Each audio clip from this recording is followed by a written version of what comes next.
Au printemps, on va pouvoir commencer à mettre en place tout ce qui est bulbes à floraison estivale, c'est-à-dire les dahlias par exemple, les glaïeuls, les canards, les agapanthes, qui se présentent sous forme de bulbes ou de gros rhizomes, c'est-à-dire des gros paquets de racines assez importantes. Soit vous les plantez directement en pleine terre à partir de mars-avril, au moment où la terre se réchauffe, qui se mettent en place assez facilement, ou vous pouvez très bien aussi les mettre en pot beaucoup plus tôt en saison, janvier-février, de façon à les faire démarrer à l'intérieur et les mettre en place au mois de mars-avril déjà bien développés, de façon à avoir une floraison déjà beaucoup plus précoce. Pour la plantation des bulbes, suivant les bulbes, s'ils sont déjà démarrés, comme en général on va trouver pour l'agapanthe, on va laisser le feuillage apparaître en dehors du sol.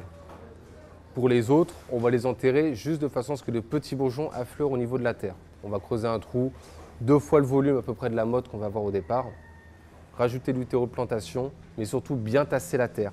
Vraiment, il ne faut pas hésiter à la tasser. Si vous ne la tassez pas assez, les bulbes vont remonter à la surface. Le principe des bulbes, c'est qu'ils ont des grosses racines qui leur servent de réserve.